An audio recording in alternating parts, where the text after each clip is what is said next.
వ్యక్తిత్వం. మనం ఇంకొకరికి నచ్చాలని రూల్ లేదు, నచ్చకపోయినా నష్టం లేదు. మన వ్యక్తిత్వాన్ని చంపుకొని బతకవలసిన అవసరం అంతకన్నా లేదు. మన వ్యక్తిత్వాన్ని మనం ఎందుకు పాడు చేసుకుంటామండి? ఒకళ్ళు మెచ్చుతారని మన వ్యక్తిత్వం పాడు చేసుకోకూడదు.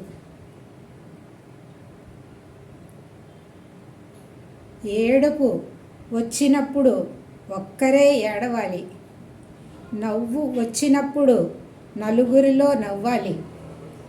అందరిలో ఏడిస్తే నాటకం అంటారు, ఒక్కరే నవ్వితే పిచ్చి అంటారు. జీవితం ఒక విచిత్రం. మనం అర్థం చేసుకోలేం జీవితం ఏంటి, ఏం జరుగుతుంది మన జీవితంలోనూ మనకే అర్థం కాకుండా ఉంటుంది ఒక్కొక్కసారి ఒక్కొక్క పరిస్థితుల్లోనూ. ఎదుటివారి తప్పొప్పులు నవ్వుతూ భరించినంతకాలం మంచివాళ్ళమే. ఎప్పుడైతే తప్పును తప్పు అని చెప్పి సరి చేయాలి అని చూస్తామో అప్పుడే మనలో మనకి తెలియని లోపాలని వెతికి మరీ ప్రపంచానికి మరో రకంగా పరిచయం చేస్తారు. అప్పటి వరకు మనం చూపిన ప్రేమాభిమానాలు అన్నీ మరుగున పడిపోతాయి. ఇదే నేటి మనుషుల తీరు.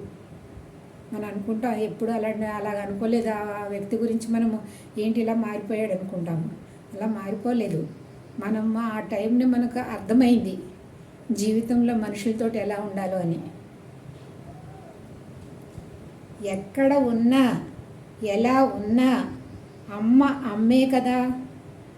మాతృత్వానికి రూపాలు ఉండవు, అమ్మ నోటికి శాపాలు ఉండవు. మంచి మనసు ఉన్న అమ్మ, మంచి కోరేది అమ్మ. నిజానికి నీడకు ఎంత తేడానో చూస్తారా? నిజానికి నీడకు ఎంత తేడానో చూస్తారా? మాటలకు, చెప్పుడు మాటలకు ఇలాగే ఎంతో తేడా ఉంటాయి.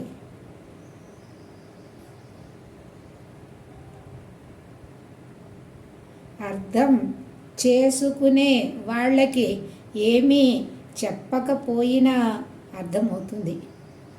అర్థం చేసుకోలేని వాళ్ళకి నువ్వు మాట్లాడిన ప్రతి మాట అపార్థమవుతుంది.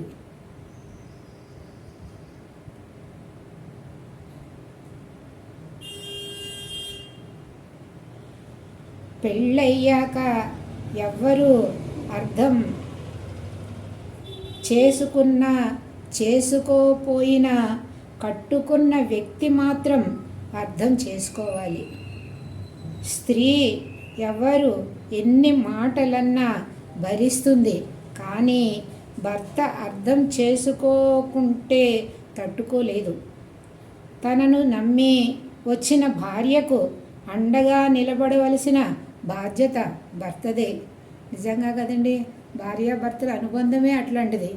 భగవంతుడు అలాగ పెట్టాడంటే ఏదో మనం అర్థం చేసుకోవాలని పెట్టాడు భగవంతుడు. భార్యాభర్తల మధ్యన ఉన్న బంధత్వం అట్లాంటిది.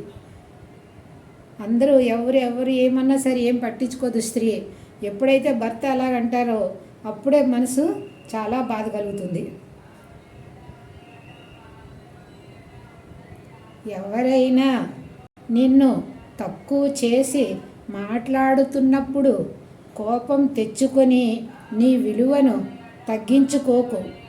వాళ్ళని చూసి ఒక చిరునవ్వు నవ్వు.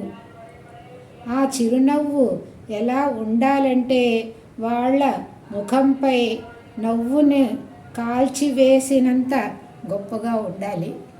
ఎంత బాగుందండి, చదవటానికి బాగుంది, వినటానికి బాగుంది, కానీ ప్రాక్టికల్లో బాధ కలుగుతుంది కొంచెం. కానీ బాధ లేకుండా మనము ఇలాగా నిలబడి ఉంటే ఎదురు మనిషికి చెప్పు తీసి కొట్టినట్టు అంత ఉంటుంది. కానీ అలా మనము శక్తి తెచ్చుకోవాలి మన మనసులో. ఒకసారి కొండను ఎవరో అడిగారట, నువ్వు ఎలాంటి పరిస్థితుల్లో అయినా చల్లగా ప్రశాంతంగా ఉంటావు కదా, ఇది ఎలా సాధ్యం అని. అప్పుడు కొండ, నేనెప్పుడు ఒకటే గుర్తుంచుకుంటాను, నేను వచ్చింది మట్టిలో నుండే, వెళ్ళేది మట్టిలోనికే, మధ్యలో ఆవేశం గర్వం లాంటివి అవసరమా అని చిరునవ్వుతో జవాబిచ్చింది కొండ.